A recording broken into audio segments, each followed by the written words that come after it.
હમણાં કાર્યો થાય છે, ભજન ને કથા ને માંડવા ને પ્રતિષ્ઠા ને હરિહર ને બધું હાલે છે, પણ મને એમ થાય કે આ બગાડ કેમ નથી અટકતો દુનિયામાં?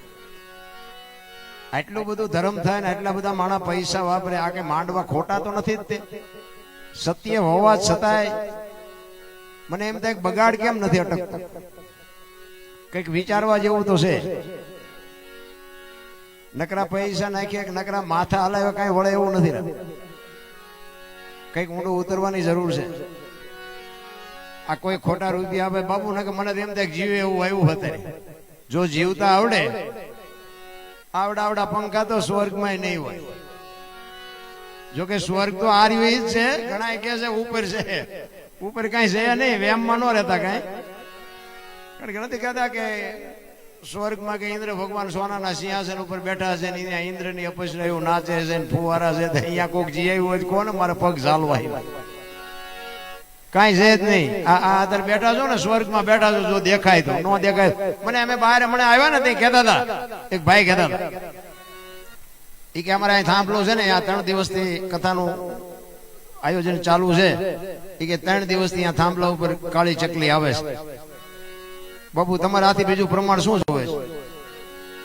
હે માતાજી તમારી હારે રૂબરૂ હોય એવું નથી લાગતું? અરે હું પરમ દિવસે કચ્છમાં હતો ને, વર્ષા મેળી અંજારની બાજુમાં ગામ છે, અહીંયા સપ્તાહનું આયોજન, એમાં હું પરમ દિવસે પ્રોગ્રામમાં હતો. બાપુ અહીંયાથી વરસાદ ચારે બાજુ બટા ઝટી બોલાવે છે. અહીં એક તમારા ગામમાં નથી તો નથી લાગતું માં ભગવતી અહીંયા તમારી માથે ચારે હાથ કરીને બેઠી હોય એવું નથી લાગતું? અમે મેં ફોન કર્યો હતો 4 વાગે, 3:30 4 વાગે ફોન કર્યો. મેં કીધું ભાઈ પરિસ્થિતિ કેવી છે, નકર અમે ધક્કો ન ખાઈ. કે ના આ કાંઈ છે ને.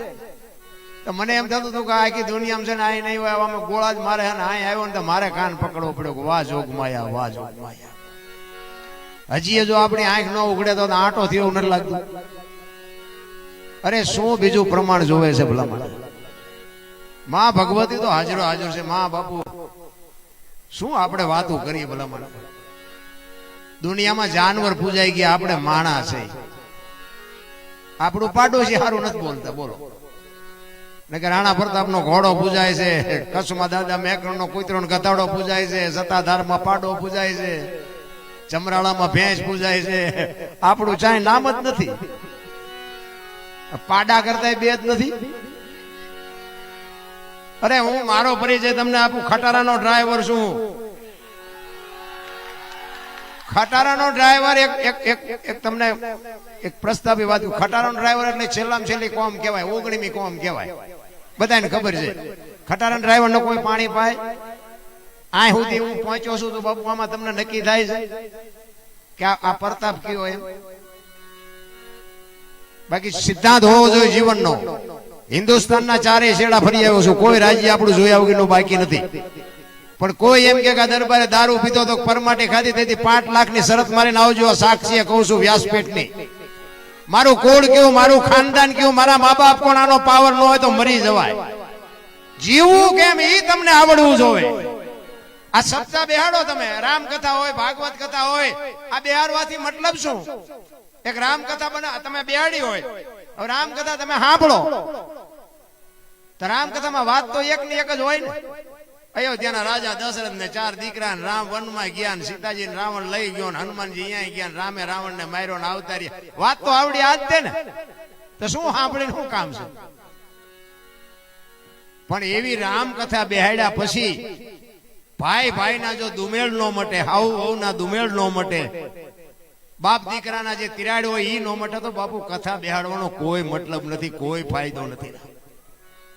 એક રામ વક્તા બાપુ એક રામ ને ભરતના ભાઈના પ્રેમના પ્રસંગની વાત કરે, અને ભાઈ ભાઈના વિખવાદ હોય ને બાપુ કોઈ ત્રીજી વ્યક્તિને ખબર ન પડે ને સમાધાન થઈ જાય ને એનું નામ કથા બેહાડી કહેવાય. બાકી તો નગરા માંડવા વાળાને ફાયદો, સાઉન્ડ વાળાને, વક્તાને, કલાકારને, સાજિંદાને, તમારે શું? તમારા ખિસ્સા ખાલી થાય.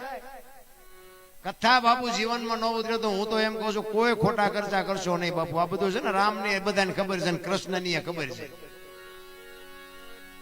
જીવનમાં બાપુ તમે આ ગણે તમે પૈસા ઢગલા કરતા હોય, હગા ભાઈઓના છોકરાને તમે ન સમજતા હોય, ન માનતા હોય તો બાપુ શું મતલબ? એનો ફાયદો શું? કોઈ અર્થ જ નથી રામ જીવનમાં કથાનો. એક બેન હતા ને બાજુના ગામમાં કથા આવી બેઠી હતી, એના ઘરવાળાને કે હું કથા સાંભળવા જાઉં. એનો ઘરવાળો કે ભાઈ જા ને, હા સુધી તો નિરાય. બેન ગયા કથા સાંભળે હાજે આવ્યા. એનો ઘરવાળો કે કથા સાંભળવા ગઈ હતી કે હા, કે બાપુ હું વાંચતા હતી કે માંડવા માંડવા માંડવા, એમાં આવડા પંખા ભાડ્યા કથા સાંભળે. બોલો કે પણ માંડવા હતા પણ કથામાં બાપુ હું વાંચતા હતા. એ કે જેટલું બધું રાંધેલું, કેટલા બધા તેપેલા, જેટલું પડેલું, કેટલું માણા ખાય. એ કે પણ બાપુ હું વાંચતા હતા. એ તો કે સગડોળ ને સગડિયું, તમે જુઓ તો કીડીયું ઘોડે માણા ઉભરાડે. એ કે પણ બાપુ હું વાંચતા હતા. એ કે એટલા બધા માણા થોડું સંભળાય. નકરી બહાર જ રખડી, માલપા જઈ જ નહીં. એમાં આપણે હજી બહાર જ રખડી છે માલપા. હમણાં ઓલા આપણે બાપુ હતા આર્ય ભગત ને, આર્ય ભગત, એની ઉંમર જોઈ તો આપણે એમ થાય હજી આપડે હાવ અંગોઠા સાહેબ એવું નથી લાગતું. અમે આ જે બોલાવીને તમે જે નો બોલો, શું આપણે કરવાના હતા ભલા ભલા. અરે એક ઘડી આધી મેં પુણ્યા 24 કલાકમાં મારા રામ કઈક કરજો, અને ઈ તમારી મારી હારે આવવાનું છે. બાકી નગરી રાડ્યો મેરા ભારત મહાન ને હિન્દુ રાષ્ટ્ર બનાના, ખટારા ઠાઠે લઈ કે ભારત મહાન થાય. હે ભારત મહાન બનાવવામાં ખટારા ઠાઠે લખો એટલે ભારત મહાન થઈ જાય. આ જોવો ને આ બટા ચટી બોલે લ્યો, શું મહાન બનાવવાનું. તમારે મારે સમજવાની જરૂર છે બાપુ. એમના નો રાષ્ટ્ર કોઈ દી બને જ નહીં. મોબાઈલ ખોલો તો તરત ખબર પડી જાય. આપણા ટાંટિયા તાણે લ્યો, આ જેથી ભારત મહાન બને. બહારના કોઈ નથી તાણતા. આપણા માફીઓ મગાવે છે, આપણા માગે છે. એ જવા દે તારી ઘા છે, આમાં શું કાઢવું. કઈ છે જ નહીં રામ. મરી જવાનું છે વાત પાકી છે. જેટલું જીવાય એટલું મને એમ થાય મોજ કરી લ્યો. આપડા છોકરા કાજુ બદામ ને ઓગેટ કરે, બોલો આપણને પાર લઈ નથી ચડ્યું. જીવતા આવડે જીવે એવું છે. કોઈ ફાઈટનું પહેર્યું, કોઈ થીગડાવાળું કપડું પહેર્યું, મને દેખાડો તો. હવે અત્યારે ભગવાને આપ્યું ને માણા ફાટલા પહેરવાનું ચાલુ કર્યા. ઓલા જીન્સમાં જુઓ માથા આવી જાય એવા ફાંકા પહેરે. એટલે આવી તો ખબર જ નહોતી કે આવો ટાઈમ આવશે ને આવા તમે પહેરતા જ હતા. અત્યારે હાશો તમે તમારી હારે પહેર. અરે સંસ્કૃતિ ખતમ કરી નાખી ભલામણ. એક આંગળી જાય એટલું ફાંકું હોય ને આપણી માવડીઓ એમ કે લાય બેટા બે ટાંકા લઈ દો. ઈ આપણી સંસ્કૃતિ. એમાં બહેનોને તો હું ખાસ કહું, હાથ જોડીને કહું કે બાપુ ખાઓ પીઓ વાપરો મજા કરો, પણ બાપુ ફેશન નું માપ રાખજો. હા ફેશને જે દી ઉઠાડ્યો છે ને એ જોકે ઘણા મારી ભાષા કડવી લાગતી છે, પણ નો ભરીને બોલાવો મને કઈ ફેર નથી પડતો. સત્ય તો અમારે કહેવું પડે. કારણ કે એનો તમને એક દાખલો આપું કે રામાયણનો એક પ્રસંગ છે કે સીતાજી લક્ષ્મણ રેખાને ઓળંગી ગયા એટલે હરણ થયું. તો તમે એમ માનો છો કે સીતાજીમાં શક્તિ નહોતી? અગ્નિનો ગોળો હતો રામ, એ રાવણ માથે દ્રષ્ટિ પડે ને તો રાવણની રાખ આ દુનિયામાં ન પડે. પણ તમને અને મને એક માર્ગ બતાવ્યો છે કે દુનિયામાં લક્ષ્મણ રેખા આપણને બધાય હોય, બાપને દીકરાને, માને પત્નીને, વહુને, દીકરીને બધાય હોય. લક્ષ્મણ રેખા જે ટપી જાય એનું આ દુનિયામાં હરણ જ થાય. બાપુ રાવણ મરી ગયા એમ ન રહેતા, ગામો ગામ છે. અમે તો બધે જાય છે, અમને તો નહીં અનુભવ થતા હોય. રાવણ તો અમને દેખાય જ, અહીં આવ્યો હોય તો અમને અહીં દેખાય, પણ અમારા આંગળી મૂકીને ન કહેવાય ને કે અમારો ડખો થાય. રાવણ તો છે એટલે કહું છું લક્ષ્મણ રેખા જે ટપી જાય એટલે એનું આ દુનિયામાં હરણ જ થાય. આ બેનું એટલા માટે કહું છું તમે એવું માનતા હોય કે જગત આટલી બધી હારી છે, એ વેમમાં ન રહેતા અને દેહના પ્રદર્શન ન હોય. ભગવાને આપ્યું હોય તો વાપરો, ખાઓ પીઓ, મજા કરો, એની મારી કોઈ ના નથી. પણ બાપુ મહાપુરુષો કહે છે કે ધન ઉપર, સ્ત્રી ઉપર અને ભોજન ઉપર બાપુ પડદો હટે ને એટલે કિંમત ઘટી જાય. લખવું અહીંયા લખી લેજો. એક રસોઈ ઉપર પડદો ઘટે એટલે બાપુ કોઈ ખાવા રાજી ને કે આ ઉગાડવું પડ્યું છે. એક સંપત્તિ તમારી બજાર વચ્ચે પડી હોય, કોઈ નો નક્કી થાય કે સાચું છે, નાખી તો ખોટું જોયા. અને દીકરી ઉપર જયારે બાપુ કપડા અધૂરા થઈ જાય એટલે સમજી લેજો કે એનું નામ લિસ્ટમાં નીકળી જાય કે આ દીકરી હારી ન હોય. મહાપુરુષોના શબ્દો છે. હું બહેનોને એટલા માટે કહું, જ્યાં ધર્મ ધ્રુજો, જ્યાં પુરુષ નથી પૂગી ગયો ને ત્યાં દેશની આબરૂ દીકરીઓ રાખી. તમે કહો તો હવાર સુધી તમને દાખલા આપો. જ્યાં ધર્મ ધ્રુજો પુરુષ નથી પૂગી ગયો અને જેટલા સબળ પુરુષો છે એમાં એક એક ભગવતીનો હાથ છે. તમે કયો એટલા દાખલા આપો. હરિશ્ચંદ્ર રાજાને બાપુ જો તારામતી ન હોત તો કોઈ ન ઓળખે. સગાળસા ને ચંગાવતી ન હોત તો કોઈ ન ઓળખે. જલારામ ને વીરુબાઈ ન હોત તો કોઈ ન ઓળખે. દેવીદાસ બાપુને અમરમાં ન હોત તો કોઈ ન ઓળખ, સવારામ બાપાને સબુમાં ન હોત તો કોઈ ન ઓળખ. બાકી ફકડ તો કેટલાય રખડે છે, કોઈ નથી ઓળખતું. એક એક સફળ પુરુષની વાંહે બાપુ એક એક દીકરીઓનો હાથ છે. એટલા માટે કહું છું, દીકરી છે ને, હમણાં બેને ગાયું હતું ને, દીકરી તો લક્ષ્મીનો અવતાર છે, પણ તમે એનું લક્ષ્મી ઘોડે રાખી છે. વાણી તો કહે છે, બધું કહે છે કે લક્ષ્મીનો અવતાર છે, પણ આપણા દીકરાની વહુને સંતાન આવે એવું હોય તો કોઈને માનતા રાખી કે હે ભગવાન મને એક દીકરી દઈ જાય. કોઈને માનતા કોઈને રાખી. તો લક્ષ્મી છે તો પછી માનતા એને નો રાખવી જોઈએ, મોઢે જ બોલવાનું લક્ષ્મી છે લક્ષ્મી છે. દીકરીઓ ગમતી જ નથી, મુદ્દો જ પેલો એ છે. દીકરા હાટું રાંદલ તેડે અને પછી રાંદલ માં તેડ્યા હોય ને પછી ગોવાણીઓ કરવા દીકરીઓ ગોતે, એટલે પણ ગોવાણા ગોતો ને. દીકરી છે ને બાપુ, દીકરી તો એક મમતાનો મહાસાગર છે. માં છે એ તો માં છે. તમને મારે શું માં વિશે વાત કરીએ? જોકે આવા વગેરે કાર્ય કરતા હોય, અમારે તો સમય કાઢવાનો હોય, નકર આ સંસ્કાર વગેરે બાપુ આ કઈ થઈ નથી શકતું. પણ રામાયણ અને મહાભારત મહાપુરુષોએ બનાવ્યા છે, અને તમને મને કેળો બનાવ્યો છે. મહાભારત માંથી શું લેવું અને રામાયણ માંથી શું લેવું, ઈવડે તો દુઃખી થયા હોય કે ન થયા હોય એ આપણને કઈ ખબર નથી. એમાં આપણે કઈ જવું નથી. બધા કે 84 લાખ યુવાની આમ છે, આપણે કઈ ગણવી નથી. આપણે કાંઈ બેઠા છીએ ને હું મજા કરી છે ને એટલી જ મજા રખાય.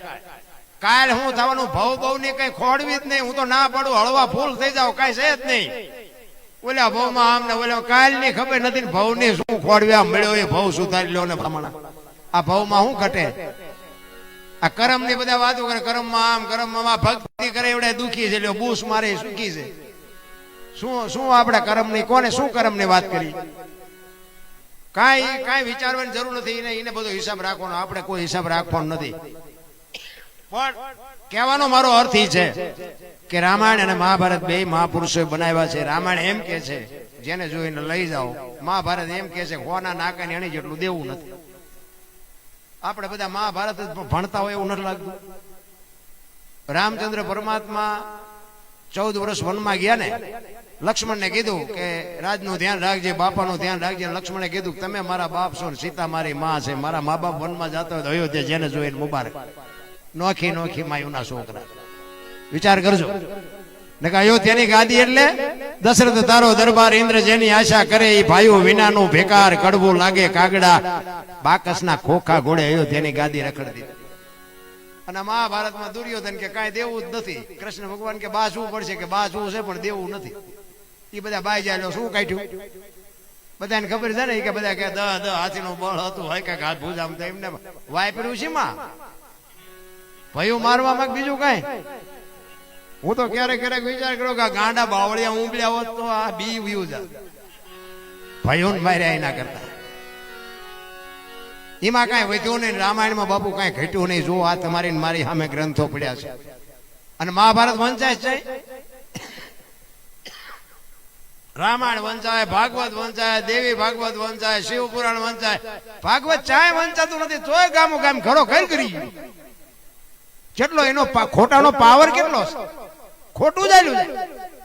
ચોખ્ખું ઘી 5 કિલો લઈને બજારમાં ઉભા રહેજો, ચોખ્ખું ઘી છે, ચોખ્ખું ઘી ખપે મને કહેજો. એટલે દારૂ બાવળી વેચે તો ખપી જાય. બોલો 5 પીપડા ખૂટી રહે. 5 કિલો ઘી નથી ખપતું, 2 લીટરના 5 પીપડા મોડો ગયો કે ખૂટી રહ્યો, મળ્યો નહીં. એટલે 1000 લીટર ખૂટી રહ્યો, તને એક લોટો ન મળ્યો. ઓલા ઘી બજાર આમ કાળજું કાઢે ને કે બજાર વચ્ચે ધોળા દીએ વેચતા કે આ ચોખ્ખું હોય જ નહીં બજારમાં. ઓલા બાવળિયા વેચે એ ચોખ્ખું તને વર્તા થાય, ધોળા દીએ બજારમાં નથી વર્તાતું. ખોટા નું જ આયલું છે. એટલે મારે ખોટું કરવું એવું નથી કેતો, પાછા કઈ ખોટા રવાડે નો સડતા. ઈ કરતા હોય તો બંધ કરી દીજો. જો કે તમારે લગભગ તો નહીં હોય એવું, અમારે તો 100 વીઘા હોય જઈ.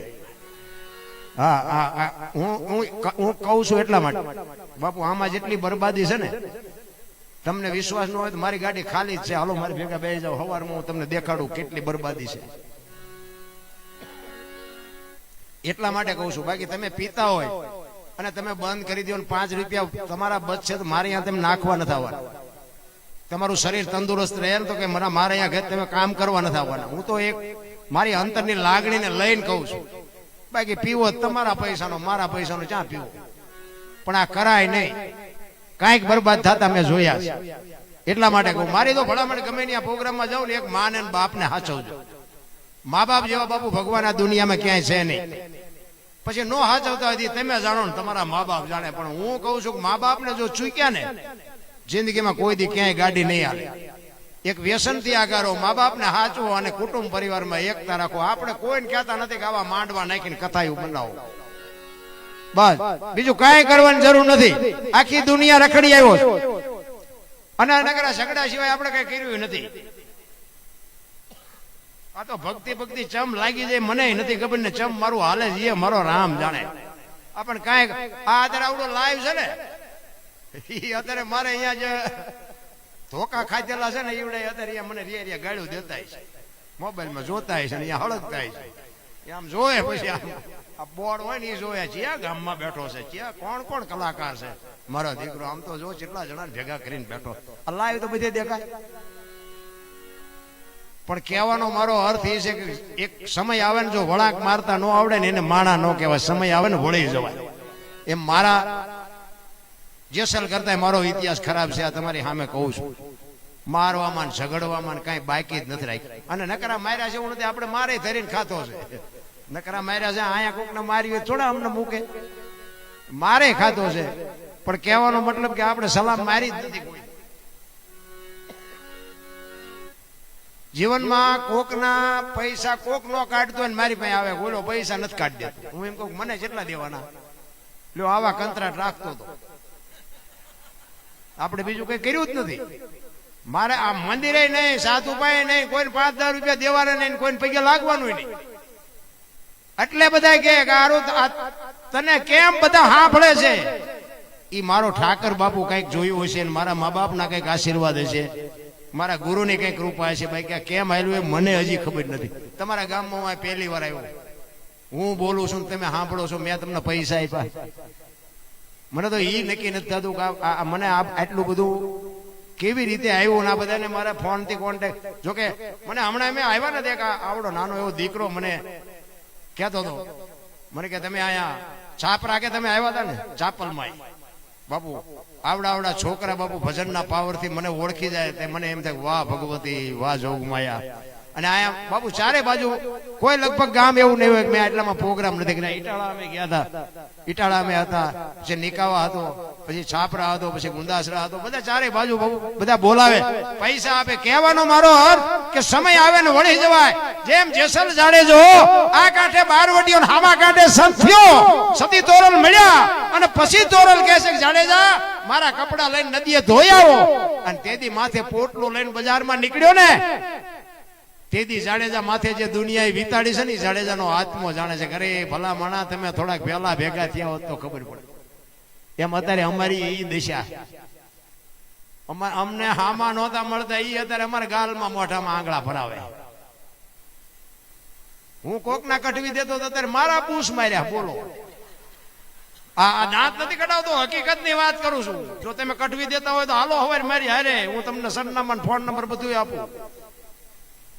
હું એમના ફોન આવીને કહું હું કોકના કઠવી દેતો હતો અને હું મારા દીકરાને ભણામણ નથી કરનાર, મારા દીકરા મારા જેવો જ કંટ્રાક્ટ રાખે એવું. પણ મેં કીધું એ ધંધો મારે કરવો નથી, દેવો ન દેવો. મારો દીકરો મારી હારે જ છે એક તો. પણ કહેવાનો મારો મિનિંગ, આપણે ન ઉપાડાય ધોકો, પણ ન્યાયની સામે તો બાપુ છોકરાને ઉભા કરવા પડે. ન્યાય થતું હોય તો ઉભા કરવા પડે. પણ મને એમ થાય કે મારો નાથ આ ઢગલા કરે છે, ઈવડા એ તો ભોગવવાના જ છે, મારા છે. બાપુ અમને દાડીએ રાખે, બોલો આટલા દેશું પછી મને બેટા જડતા જ નથી. શું કરું? ગોતવી તો જડી જાય. પણ કહેવાનો મારો અર્થ, એક માણસનો અવતાર મળ્યો ને જીભાનની જો કિંમત ન હોય વેણ, એક વિચાર કરજો કે વચને માર્યા મરી ગયા, વચને છોડ્યા રાજ, જેને જેને વચન વિચાર્યું એને સુધર્યા કાજ. એક કૃષ્ણ પરમાત્મા હોય, રામચંદ્ર પરમાત્મા હોય ને એક જ વાતમાં બાપુ હવારે હાજે નક્કી થાય કે રામને હવારે ગાદીએ બેહાડવાના અને 12 કલાકની રાત જાય હવારે આખું ચકડું ફરી ગયું. જો બાપુ આ જીભાનની વચનની કિંમત કેટલી હોય. તમે હું તો 10 જણાને કહીને એક પાસે નથી જતા. અયોધ્યાની પરિસ્થિતિ બાકી દુનિયા જાણે છે. ભલામણ શું અયોધ્યાની પરિસ્થિતિ હતી? વશિષ્ઠ જેવા મહારાજ એક 14 વર્ષ રામચંદ્ર પરમાત્મા વનમાં વ્યા ગયા અને ભરત જયારે મોસાળમાંથી આવ્યો ને ત્યારે ભરત વશિષ્ઠ મહારાજની આગળ બાપુ ચોથા આંસુએ રડે કે બાપુ મારી માએ કેવું કાળું કામ કર્યું, મારા રામનો કોઈ ગુનો નથી અને આ શું થયું. તેથી વશિષ્ઠ મહારાજ બાપુ રામાયણમાં લખેલી સાખી છે કે સુનહુ ભરત ભાવિ પ્રબળ જીવન મરણ જસ અપજસ નફો અને નુકસાન આ વિધિના વિધાન છે. મેં નક્કી કર્યું હતું કે હવારે રામને ગાદી ઉપર બેહારવાના, પણ વિધિના ચકડા એવા બાપુ 12 કલાકમાં ફરી ગયા કે હું નો કઈ કરી. જીવન મરણ જસ અપજસ નફો અને નુકસાન આ 6 વસ્તુ હજી બાપુ આજે કોઈને ખબર નથી. કોઈ પણ માણસ ધંધો કરે બધા નફા આટું જ કરે, બધાને થાય નફો. નફો શું છે નુકસાન શું છે એ જીવનમાં કોઈને ખબર નથી. જીવન શું છે ને મૃત્યુ શું છે એ કોઈને ખબર નથી. આપણે કેવી રીતે આવ્યા આમાં કોઈને ખબર હોય તો કયો, અને જવાનું છે કેવી રીતે એ કોઈને ખબર હોય તો કયો. આ 6 વસ્તુ છે ને બાપુ કોઈના હાથમાં છે જ નહીં અને આવવાની નથી.